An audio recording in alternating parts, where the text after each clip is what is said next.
La minute de vérité, le vol 191 pour Chicago. Tout de suite sur RMC Découverte. Un avion décolle de Chicago par une belle journée de printemps. Mais lorsque les roues se détachent du sol, un des moteurs perd de la puissance. Soudain, l'avion bascule sur le côté gauche.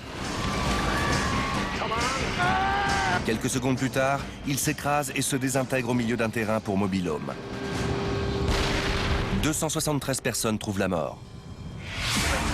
Les enquêteurs doivent découvrir ce qui a provoqué l'accident aérien le plus catastrophique de l'histoire des États-Unis.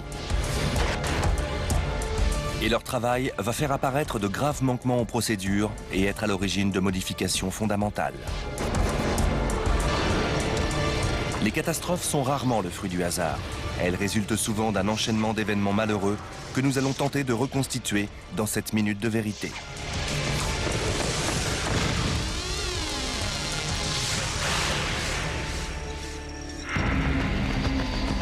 Cet homme vient d'assister à un accident d'avion. À bord se trouvait la femme qu'il aime.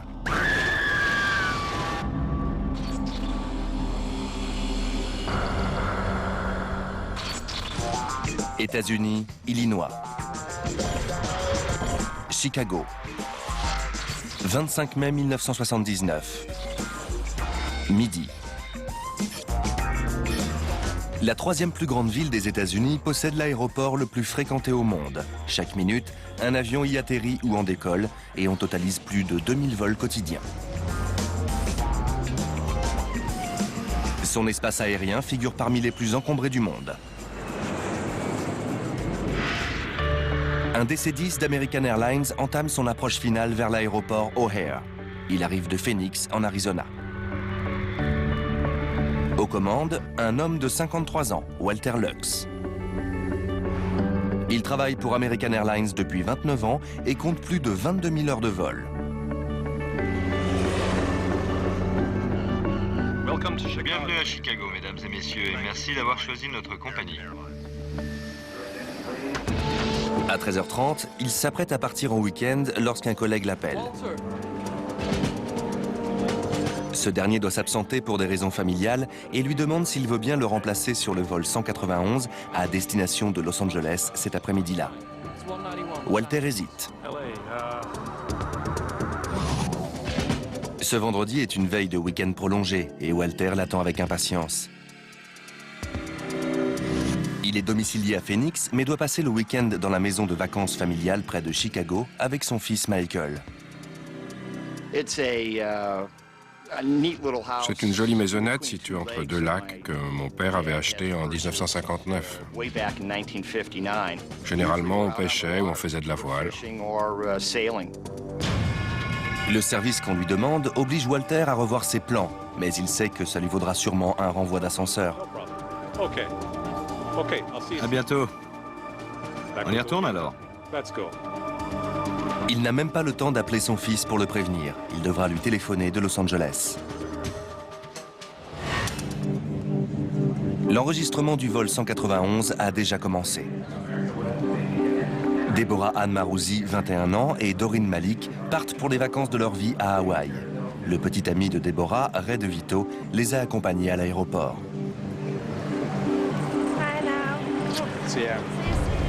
C'était une super journée et c'était merveilleux de pouvoir sauter dans un avion pour Hawaï. Elle devait faire escale à Los Angeles avant de repartir pour Hawaï et j'étais aussi excité qu'elle.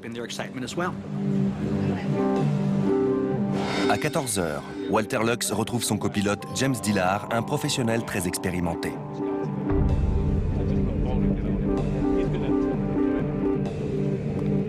Ils seront aux commandes d'un DC-10. L'avionneur McDonnell Douglas a lancé ce modèle au début des années 70.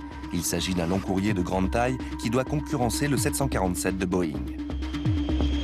McDonnell Douglas et American Airlines misent sur le DC-10 pour assurer leur avenir à un moment où l'aéronautique américaine traverse une zone de turbulence. En effet, 1978 a été marqué par la dérégulation et les compagnies solidement implantées comme American Airlines s'attendent à un durcissement de la concurrence. Le DC-10, lui, a un passé déjà lourd. Depuis 1971, on a déjà déploré 3 accidents mortels qui ont fait au total 349 morts. Le pire a eu lieu en 1974 en région parisienne près d'Ermenonville, où un DC-10 turc s'est écrasé juste après le décollage. Une porte de la soute a explosé, provoquant une dépressurisation aux conséquences fatales, et 346 personnes ont trouvé la mort. Malgré tout, avec ses commandes de vol de pointe, le DC-10 est apprécié par de nombreux pilotes, dont Walter Lux. Il le trouvait super. Il était passé commandant sur cet avion, qui était remarquable et très bien adapté aux conditions météorologiques autour de Chicago en février-mars, où les grosses tempêtes de neige forçaient beaucoup d'autres avions à se dérouter. Le DC-10 du vol 191 est un des plus anciens en service. Il a volé près de 20 000 heures depuis 1972. Il a récemment eu droit à une révision et il a été déclaré bon pour le service. À 14h30, Deborah et Doreen s'installent. Le personnel navigant s'attend à beaucoup de travail, jour férié oblige, et l'avion est quasiment plein.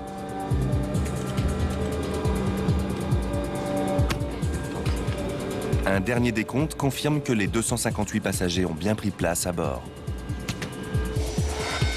14h45. C'est James Dillard, 49 ans, qui pilotera l'avion au décollage et à l'atterrissage. Anti-givrage moteur. C'est la première fois qu'il assure la liaison Chicago-Los Angeles. Mais pour un pilote qui a déjà plus de 1000 heures de vol sur DC-10, ça ne devrait pas poser de problème.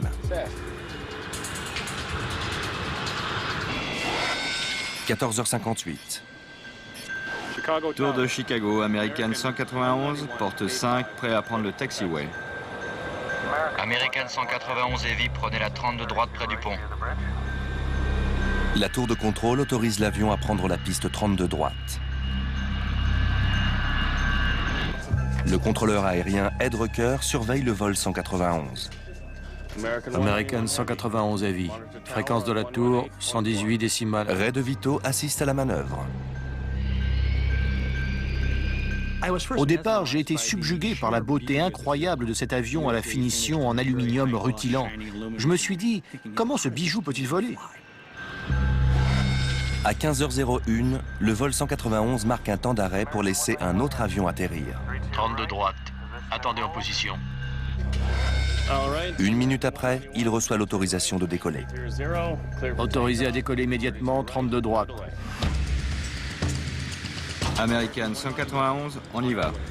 Comme le veut la procédure, les deux hommes poussent la manette des gaz vers l'avant. V1. Les becs des ailes sont sortis pour accroître la portance. En 50 secondes, le DC-10 de 170 tonnes atteint sa vitesse de décollage. Rotation. Mais au moment où le copilote pointe le nez de l'avion vers le ciel, il constate une perte de puissance sur le moteur 1, celui de l'aile gauche. Zut. Ed Rucker assiste à la scène depuis la tour. Un moteur a explosé. La situation est critique, mais les pilotes, compte tenu de leur vitesse, sont obligés de décoller.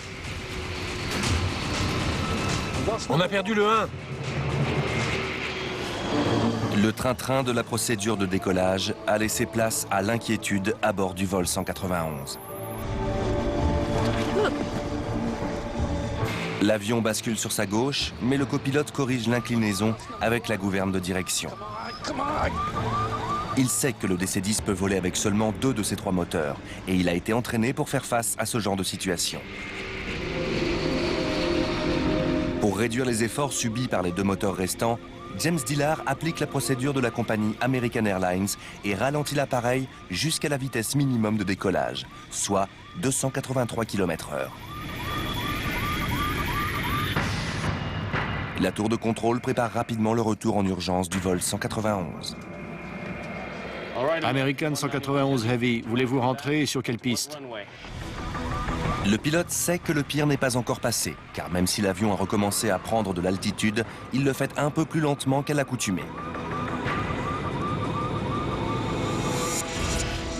Dans l'axe de la piste, non loin de l'aéroport, se trouve un terrain pour mobil-homes et le centre d'entraînement cynophile de la police de Chicago. Ken Berger y forme des équipes de maîtres chiens depuis 17 ans. Dans le scénario au programme ce jour-là, Ken joue le rôle d'un fugitif. J'ai entendu un avion approcher. Son moteur avait dératé. Il tout sautait. Et il s'approchait. Puis, 20 secondes après le décollage, un nouveau problème se manifeste. Sans prévenir, l'avion se remet à rouler sur la gauche. Horrifié, Ray DeVito ne peut que regarder ce qui se passe. Il y avait deux boules de feu, comme les tirs de DCA qu'on voit dans les films de la Seconde Guerre mondiale. Deux gros booms, suivis d'un éclair rouge. Puis l'avion a viré. En quelques secondes, l'appareil s'incline dangereusement sur sa gauche.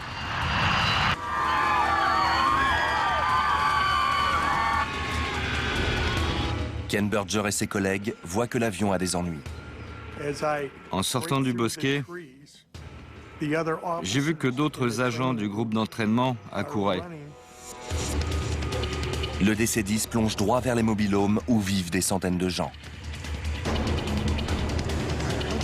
Paniqué, Ray DeVito traverse l'aéroport en courant.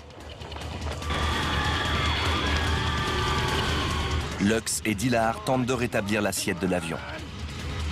Allez! Mais le DC-10 ne réagit pas. Il pique du nez et passe sous la ligne d'horizon.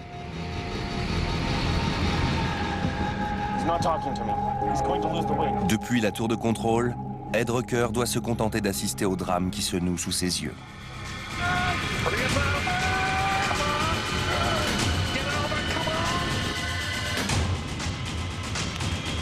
Le vol 191 s'écrase juste devant le terrain des mobil-homes.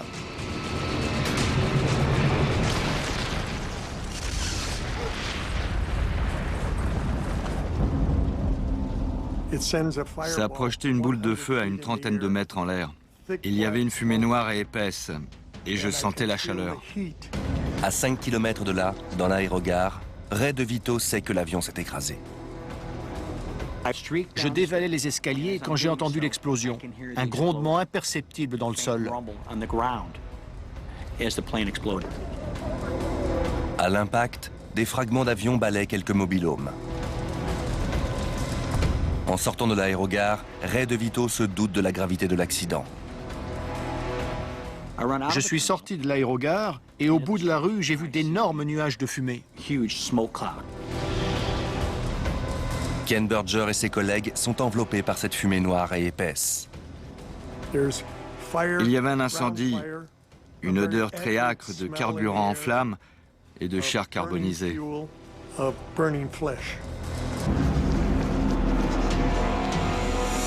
Ray DeVito traverse le tarmac et court vers le lieu du drame, le long d'une piste où passent des avions.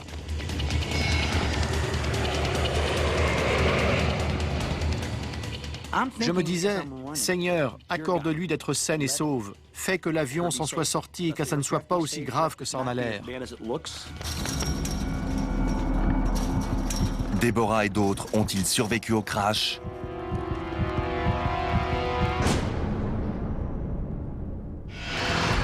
Comment se fait-il que le vol 191 se soit écrasé aussi peu de temps après avoir décollé de l'aéroport international O'Hare? 271 personnes se trouvaient à bord. Ray DeVito accourt pour voir si celle qu'il aime est parmi les survivants. À 15h15, soit 11 minutes après l'accident, les premiers pompiers arrivent. Parmi eux se trouve John Heavy qui travaille pour les services d'urgence. Il y avait de la brume, mais la chose dont je me souviens distinctement, c'est le silence absolu. Il n'y avait pas le moindre bruit. Rien. Tandis que les services de secours commencent à chercher des survivants, les journalistes font leur apparition. Après 5 km de course, Ray DeVito arrive à son tour sur les lieux. Tout de suite, j'ai vu des tas de débris éparpillés. Et je me suis dit que ça n'était pas l'endroit du crash. car je n'arrivais même pas à reconnaître que c'était des bouts d'avion.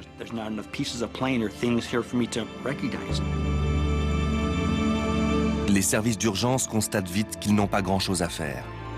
John Ivy et son équipe sont les témoins d'une scène macabre. Il y avait des morceaux, mais on ne savait pas de quoi tant qu'on ne s'en approchait pas. C'était des bouts de cadavres imbibés de carburéacteurs en flammes. L'épave tordue du vol 191 jonche plusieurs centaines de mètres carrés.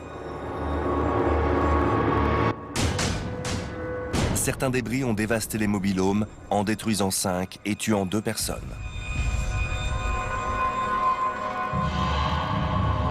Même les professionnels les plus expérimentés sont sous le choc. C'est quelque chose qu'on ne peut pas oublier. Et on sait qu'on ne peut aider personne. On peut simplement regarder sans pouvoir croire que tout ça s'est déroulé en une seconde.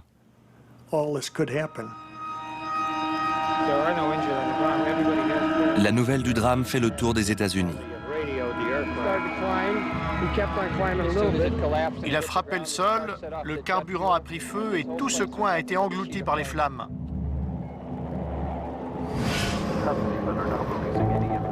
À Phoenix, Michael Lux, le fils de Walter, entend la nouvelle. Quand il apprend que le vol venait de décoller de Chicago, il est soulagé, sachant que ça n'est pas celui de son père.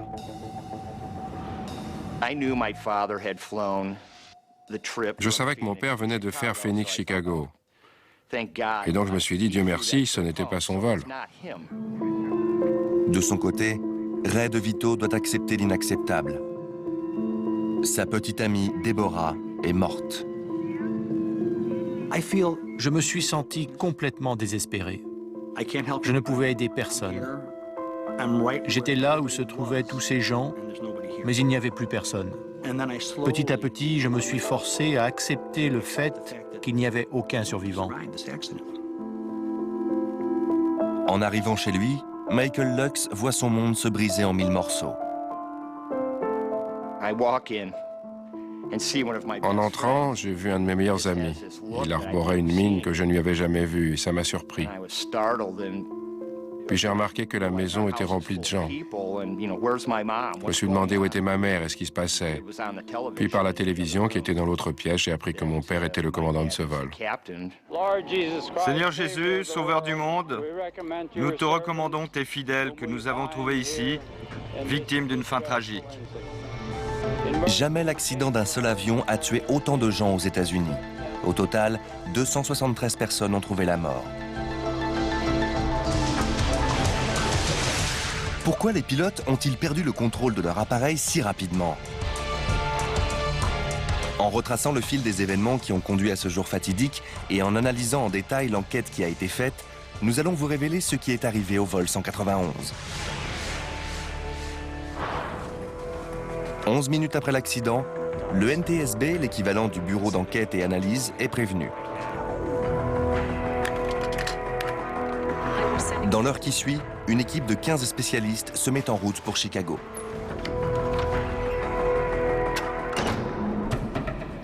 Le savoir-faire de cet homme va être déterminant pour l'enquête. En 1979, Michael Marks est métallurgiste en chef au NTSB. C'est lui qui va découvrir pourquoi le DC-10 est tombé comme une pierre 30 secondes seulement après le décollage. On n'avait jamais pensé que ça pouvait arriver.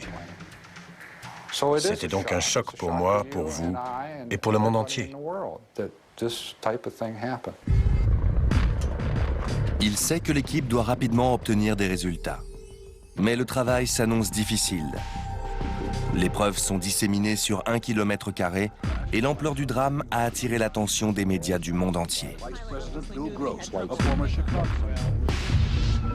Bien sûr, les enquêteurs savent qu'il s'agit du 4e accident mortel d'un DC-10 depuis sa mise en service en 1971.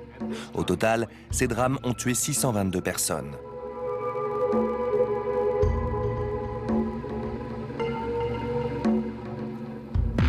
Mais les causes d'un désastre aérien sont innombrables. Un problème électrique, une erreur de conception, une explosion ou encore une erreur humaine. Pour l'équipe, la priorité consiste à retrouver les boîtes noires, les enregistreurs de vol. Les renseignements qu'ils contiennent sont si importants qu'ils sont protégés dans des conteneurs blindés.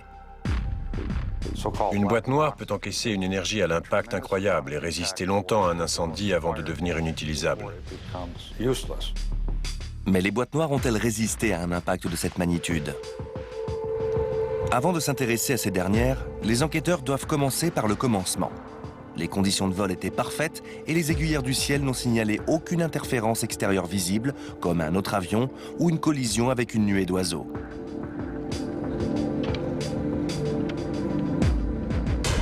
Et pourtant, tout de suite, quelque chose saute aux yeux. À mi-chemin sur la piste, les enquêteurs retrouvent ce qui reste du moteur numéro 1. Il a dû se détacher de l'aile lors du décollage. Reste désormais à savoir pourquoi. La réponse à cette question, les enquêteurs espèrent la trouver dans les débris de l'appareil. Certains fragments ou composants de toute petite taille peuvent permettre de déterminer la cause d'un accident. C'est ce qu'on surnomme la pépite d'or. Il faut impérativement et rapidement déterminer pourquoi le moteur s'est détaché, car si le DC-10 souffre d'un défaut de conception, les répercussions sur le transport aérien s'annoncent phénoménales.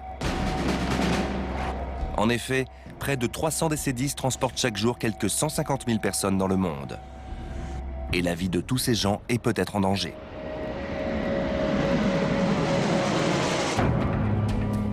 Il faut également déterminer si le problème du moteur est la seule et unique cause de l'accident ou s'il s'inscrit dans une séquence d'événements aux conséquences funestes. Les enquêteurs espèrent y parvenir en analysant les boîtes noires. Mais pour l'heure, celles-ci demeurent introuvables et l'équipe a du mal à mettre la main sur quoi que ce soit susceptible d'être exploité.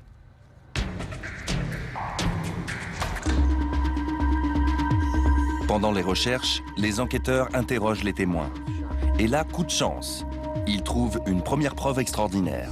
Un photographe amateur a immortalisé les derniers instants du vol 191.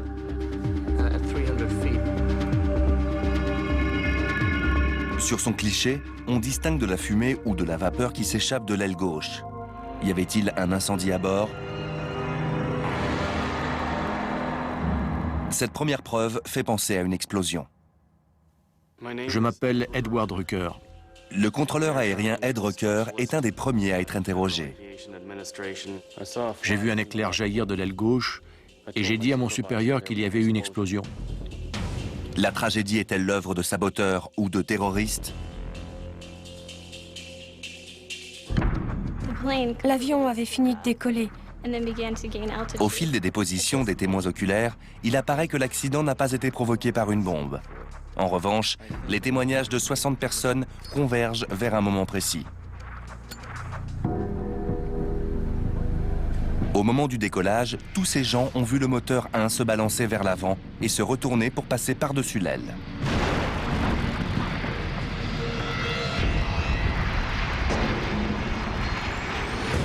Cette révélation ahurissante semble désigner une défaillance structurale.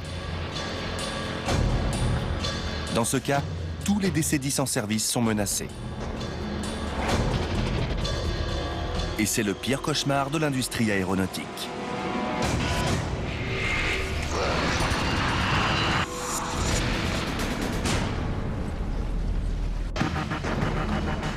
Les enquêteurs du NTSB poursuivent leurs analyses et les interrogatoires des témoins. Ils ont la certitude que le numéro 1 s'est décroché sur la piste. Mais normalement, la perte d'un seul des 3 moteurs ne suffit pas à faire s'écraser un DC-10. Or, l'avion est tombé une trentaine de secondes après le décollage. 273 personnes ont trouvé la mort. L'opinion publique est sous le choc et les médias exigent des réponses. Mais tandis que les experts dépouillent les premiers éléments, le responsable de l'enquête, Woody Driver, est bien forcé d'admettre qu'il est encore loin de pouvoir fournir une explication. J'aimerais vous demander votre aide. Nous avons besoin de savoir si quelqu'un dans la région a pris des photos du vol. L'enquête se concentre d'abord sur la raison de l'arrachement du moteur. Les soupçons se portent sur la structure qui attache le réacteur à l'aile.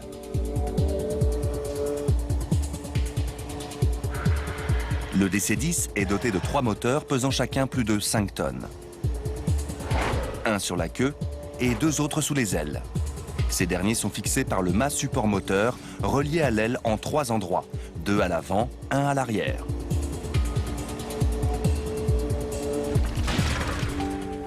Dans cette zone, il y a des dizaines de composants, et n'importe lequel peut avoir cédé lors de l'impact au sol. L'équipe s'efforce donc de réunir toutes les pièces qui reliaient le moteur 1 à l'aile gauche, en passant le périmètre au peigne fin. Avec l'aide de la police de Chicago, ils les apportent dans un hangar de l'aéroport. Là, les experts du NTSB reconstituent petit à petit le puzzle en examinant soigneusement les moindres fragments.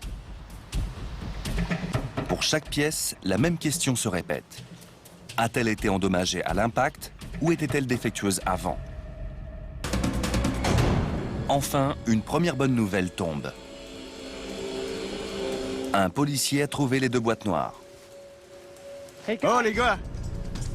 Mais l'enregistreur de paramètres est très abîmé. C'est lui qui contient normalement les données transmises par tous les instruments de bord jusqu'au moment du crash. Et il est à craindre qu'elle soit irrécupérable.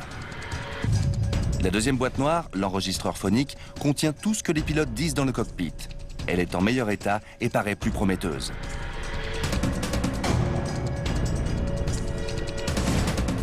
Ces 2 appareils sont aussitôt expédiés au siège du NTSB à Washington pour être analysés. American 191 porte 5, prêt à prendre le taxiway. Les enquêteurs analysent d'abord l'enregistreur phonique et écoutent les échanges entre le poste de pilotage et la tour de contrôle. Rien ne sort de la routine jusqu'à la dernière seconde précédant le décollage. Le copilote James Dillard prononce un mot.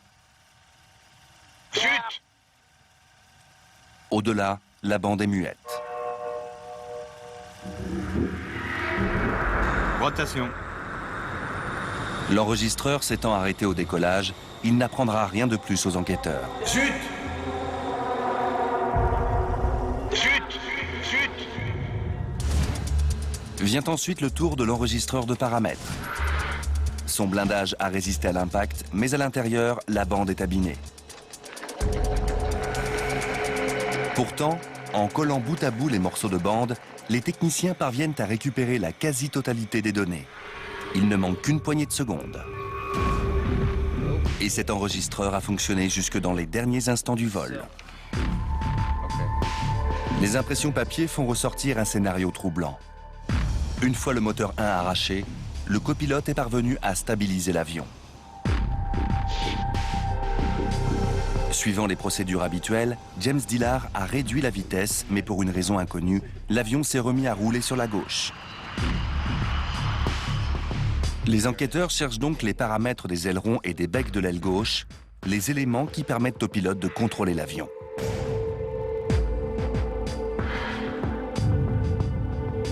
Mais ces paramètres semblent avoir disparu. L'enregistreur a continué de fonctionner, mais il n'a plus consigné les données en question à partir du moment où l'enregistreur phonique s'est arrêté. Pourquoi? 2 jours après l'accident, l'équipe de Chicago fait une trouvaille significative.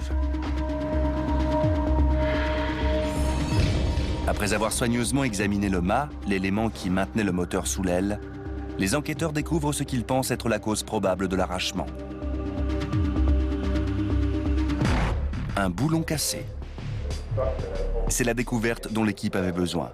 Et elle organise aussitôt une conférence de presse. Michael Marks, métallurgiste en chef du NTSB, s'envole pour Chicago. Mais il manque le début de la conférence de presse. Il arrive au moment où son supérieur, le vice-président Woody Driver, fait sa déclaration. L'enquête a révélé la présence d'une crique de fatigue. Pendant ce temps, un de ses collègues remet à Michael Marks le boulon incriminé. J'ai dû dire, qu'est-ce qu'il a de si important ce boulon? Car je ne voyais rien trahissant une crique de fatigue. Woody Driver déclare que ce petit boulon de 7,5 cm de long semble être à l'origine de l'arrachement du moteur du vol 191. Le boulon que j'ai entre les mains s'est détaché de l'avion et il présente une crique de fatigue. De plus en plus mal à l'aise, Michael Marks écoute son supérieur. Son expérience l'incite à croire que le boulon a été abîmé pendant l'accident, pas avant. La cassure ne présente en effet aucune des caractéristiques accompagnant la fatigue. Il a été sectionné d'un coup et proprement. Après des années consacrées à analyser des problèmes de ce genre, Michael Marks pressent que ses confrères sont en train de commettre une terrible erreur devant la presse du monde entier. J'ai trouvé regrettable que quelqu'un fasse une telle déclaration aussitôt dans l'enquête. Nous avons trouvé le boulon qui tenait le moteur. Compte tenu des preuves en notre possession, on peut conclure que c'est la raison pour laquelle le moteur s'est détaché. Mais Michael Marks sait qu'il n'en est rien. Ce n'est pas ce boulon qui a conduit à l'arrachement du moteur. Pour moi, c'était la conséquence et non la cause de l'accident.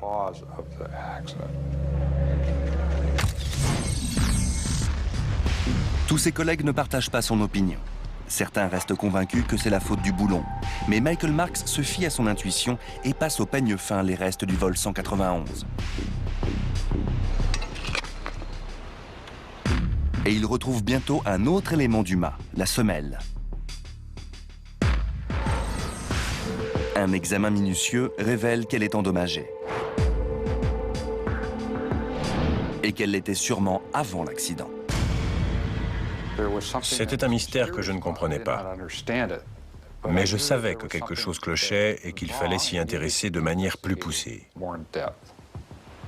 La semelle endommagée peut-elle expliquer pourquoi le moteur est tombé? Michael Marks ramène la pièce dans son laboratoire de Washington. Elle présente une fissure de plus de 30 cm de long. En l'analysant, le spécialiste parvient à reconstituer un enchaînement d'événements. La fissure montre des traces de fatigue. Comme dans un tronc d'arbre, la fatigue s'étend ligne après ligne au fil du temps. La fissure n'est donc pas consécutive à l'impact, mais antérieure.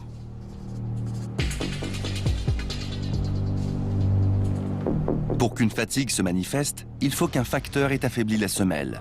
Et la preuve d'une surcharge massive est fournie par la netteté de la cassure. S'il est incapable de dire ce qui a provoqué cette surcharge, Michael Marks sait qu'elle s'est manifestée avant la fatigue et par conséquent avant l'accident. C'est une percée capitale pour l'enquête. Il demande à ce qu'on procède à des essais en laboratoire pour déterminer quelle pression peut conduire à une rupture de la semelle. Ces essais indiquent qu'il faut qu'elle soit très élevée.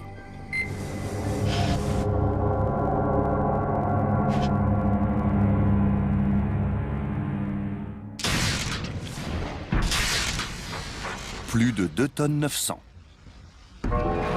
Michael Marks et son équipe décident alors d'éplucher le dossier de maintenance du DC-10 et constatent qu'American Airlines a procédé à une révision 8 semaines seulement avant son vol fatidique. Lorsqu'il arrive quelque chose à un avion qui sort d'une période d'entretien, on examine ce qui a été fait à ce moment-là.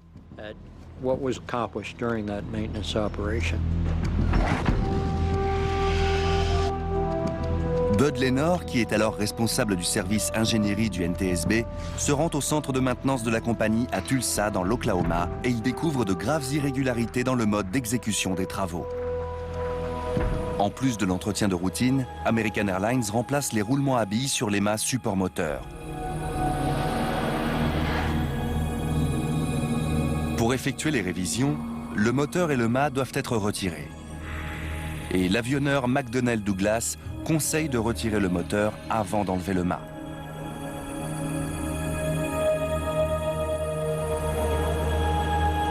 Mais les ingénieurs d'American Airlines ont trouvé un raccourci pour retirer ces deux pièces en même temps. Et pour cela, un simple transpalette suffit.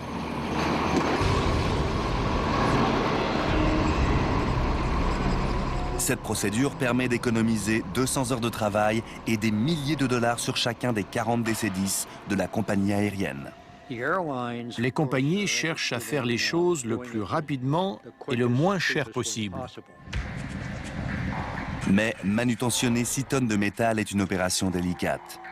Si le transpalette n'est pas au bon endroit, le moteur se balance et finit par buter contre les points de fixation du mât. Le conducteur du transpalette est guidé par ses collègues qui lui parlent et lui font des signes. La position du véhicule doit être parfaite, sinon on risque d'abîmer les pièces de l'avion. Bud Lenor découvre que la direction du centre de Tulsa semble tout ignorer de ce procédé à risque. Nous avons été un peu surpris que personne n'ait assisté à cette opération et ne se soit dit qu'elle pouvait occasionner des dégâts susceptibles d'avoir des conséquences catastrophiques. Le NTSB découvre également que les travaux sur le DC-10 du vol 191 ne se sont pas déroulés correctement. Les ouvriers ont commencé par désolidariser le moteur et le mât, mais un changement d'équipe est survenu en cours de route. À ce moment-là, seul le transpalette soutenait ces 2 pièces. À la reprise du travail, le mât était bloqué contre les fixations, car le véhicule ne soutenait pas la charge de manière équilibrée. Et il a fallu le déplacer avant de pouvoir dégager le mât. Bud Lenor en informe aussitôt Michael Marks. Ça a fait tilt. Tout s'est éclairé. Et j'ai dit à Bud, non seulement la fissure a pu être provoquée par quelque chose comme ça, mais je peux le prouver.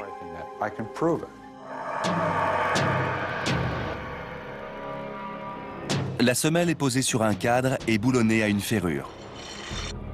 Lorsqu'on enlève le boulon pour détacher le mât, elle peut remonter et percuter la ferrure. Michael Marks l'analyse à nouveau et constate qu'elle n'est pas seulement fissurée, mais également tordue. Et la torsion correspond exactement à l'arrondi de la ferrure. Et comme la semelle ne peut entrer en contact avec la ferrure qu'une fois le boulon enlevé, la fissure a dû apparaître lors du retrait du moteur et du mât à l'entretien. Désormais, Michael Marks sait pourquoi le moteur s'est détaché et il a décelé au passage les défauts des procédures d'entretien d'American Airlines. Mais d'autres appliquent-ils les mêmes raccourcis? La FAA, l'autorité de l'aviation civile aux États-Unis, ordonne une inspection immédiate de tous les DC-10 de toutes les compagnies aériennes américaines. Je n'ai d'autre choix que d'interdire immédiatement de vol tous les DC-10 américains. 138 avions sont retirés du service. Bonsoir. En annonçant que le problème pourrait être aussi fondamental que la conception de l'avion, la FAA a aujourd'hui cloué au sol le DC-10. Quelques 70 000 passagers voyagent tous les jours à bord de cet avion, rien qu'aux États-Unis. L'interdire de vol est un fait sans précédent qui précipite le transport aérien au bord de la crise. Pourtant, les inspecteurs découvrent que 4 autres avions d'American Airlines présentent des dégâts similaires à celui du vol 191. Et d'autres compagnies employaient bien le même raccourci. Un DC-10 de United Airlines présente un risque, et 4 de Continental Airlines sont équipés de semelles fissurées, même si 2 d'entre elles ont été réparées. Au total, 10 DC-10 ont été endommagés par cette procédure. Une découverte accablante pour le transport aérien américain. Mais Michael Marks sait que les DC-10 peuvent voler avec seulement 2 moteurs. Un avion ne s'écrase pas s'il perd un moteur. Certains appareils en ont perdu un, mais se sont posés sans qu'il y ait de blessés. Il y avait donc d'autres raisons pour expliquer cet accident-là. On s'intéresse donc à l'équipage. Une erreur d'un ou des pilotes est-elle à l'origine de l'accident du vol 191 ? Michael Lux est rongé par l'idée que son père est peut-être responsable de la mort de 273 personnes. Lui-même pilote, il sait à quel point il est difficile de conserver son calme lors d'une urgence. J'imagine ce qui a pu se passer dans le cockpit. Il y a eu une série d'alertes, les sirènes se sont déclenchées, certains instruments ont cessé de fonctionner. Je suis sûr que ça faisait très peur. Dillard et Lux ont-ils commis une erreur dans le feu de l'action? À Chicago, l'équipe du NTSB progresse. Sur la piste, là où le moteur est tombé, les enquêteurs ont retrouvé un morceau d'aile gauche d'1 mètre de long. Cette pièce a été arrachée du reste de l'aile et c'est un indice capital. Ce tronçon abrite le circuit hydraulique qui alimente les becs utilisés au décollage. C'est à ce moment-là que les enquêteurs commencent à se faire une idée de ce qui s'est passé. Le mât support moteur a cédé à hauteur de la fissure de la semelle. Le moteur a alors pivoté autour de l'attache du mât avant pour remonter par-dessus l'aile, arrachant au passage 1 mètre du bord d'attaque et le circuit hydraulique. C'est un renseignement de la plus haute importance. Au décollage, les becs du bord d'attaque sont déployés pour augmenter la portance. Si le système hydraulique ne parvient plus à les maintenir en place, le vent rabat de force les becs de la section externe. En conséquence, la portance sur l'aile gauche se réduit et l'avion bascule de ce côté. C'est une découverte capitale pour le NTSB. Mais par sécurité, le DC-10 dispose d'un système hydraulique de secours. Même si ce dernier a également été endommagé, il contenait encore suffisamment de liquide pour relever les becs. Qui plus est, les instruments dans le poste de pilotage ont dû avertir les pilotes que les becs s'étaient repliés. Dans ce cas, pourquoi James Dillard ne les a-t-il pas relevés? Les enquêteurs découvrent que la réponse à cette question se cache dans l'interruption intempestive de l'enregistreur phonique. Le circuit électrique qui assure le fonctionnement de cet appareil, ainsi que celui de l'avertisseur pour les becs, était alimenté par le moteur de l'aile gauche. Le tangage, la vitesse, l'altitude, jusqu'ici tout semble normal. Quand le moteur se détache, l'enregistreur phonique et l'avertisseur tombent en panne.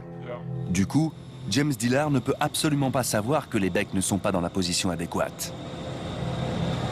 Et pourtant, il aurait dû pouvoir piloter l'avion. Il pilotait encore, même avec un moteur arraché et même avec le problème de bec. A-t-il alors cessé de respecter la procédure en vigueur? L'enregistreur de paramètres montre qu'après la perte du moteur 1, le copilote a réduit la vitesse au niveau requis V2 comme il l'a appris. À 283 km/h, V2 est la vitesse minimum de décollage. James Dillard a respecté la procédure à la lettre, mais l'avion s'est quand même écrasé. Michael Marks et son équipe s'interrogent alors sur le bien fondé de cette procédure. Lors de la conception d'un avion, les pilotes d'essai testent rigoureusement son comportement dans différents cas de figure. Mais les enquêteurs découvrent que les essais du DC-10 n'ont jamais envisagé l'hypothèse d'une rupture de mât et de repli intempestif des becs. En calculant les effets aérodynamiques exacts d'un tel accident, l'équipe reproduit le vol en simulateur. Elle reproduit 70 décollages avec arrachement du moteur et repli des becs. Des 13 pilotes qui essaient de corriger en suivant les procédures officielles, pas un ne parvient à sauver l'avion.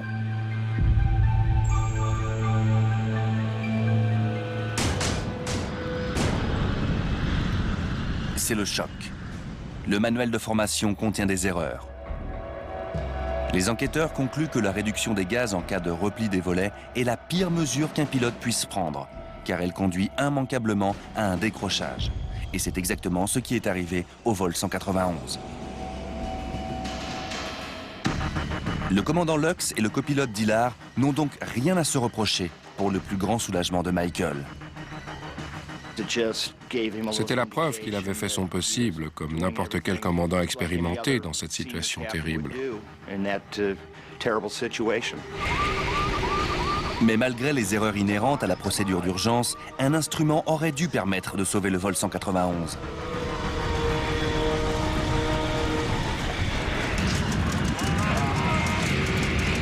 C'est le dernier élément qui va permettre aux enquêteurs du NTSB d'expliquer le drame du vol 191.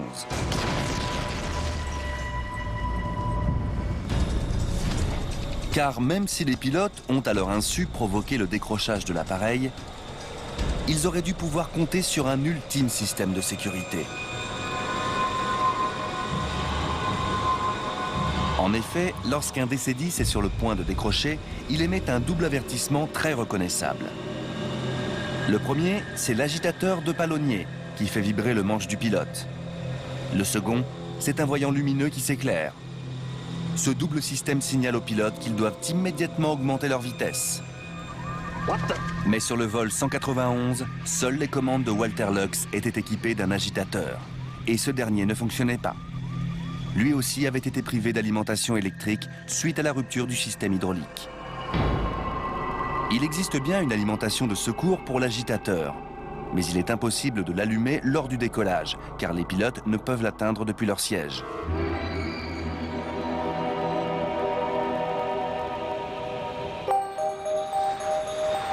Cet interrupteur tout simple a scellé le sort de 273 personnes.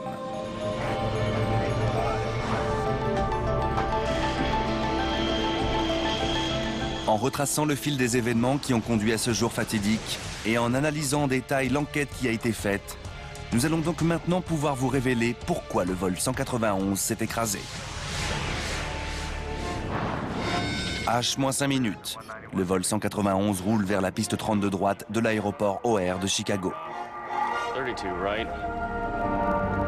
American 191, on y va. Le défaut mortel est apparu 8 semaines plus tôt lors d'une opération de maintenance.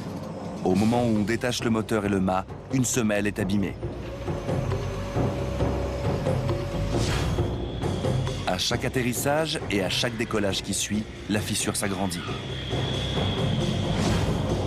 À H-1 minute et 19 secondes, le vol 191 s'élance. À ce moment-là, la semelle cède. Le mât n'est plus soutenu que par les boulons avant. Lorsque le nez de l'avion s'élève pour le décollage, le mât s'arrache de la fixation, bascule vers le haut et passe par-dessus l'aile gauche, arrachant 1 mètre du bord d'attaque.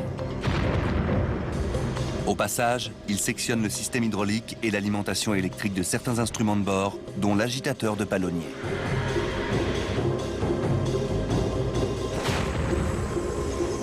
H-32 secondes. Zut! Les pilotes savent que le moteur 1 ne fournit plus aucune puissance, mais ils ignorent qu'il a en fait disparu. Respectant la procédure d'urgence, le copilote réduit la vitesse de l'avion à 283 km/h. L'avion poursuit son ascension de manière régulière jusqu'à 90 mètres d'altitude. Puis, les dernières gouttes du liquide hydraulique s'échappant du circuit, les becs extérieurs se replient et la portance diminue. En raison du problème électrique, les pilotes ne reçoivent aucune indication de danger. H-10 secondes, le roulis sur la gauche reprend et s'accentue.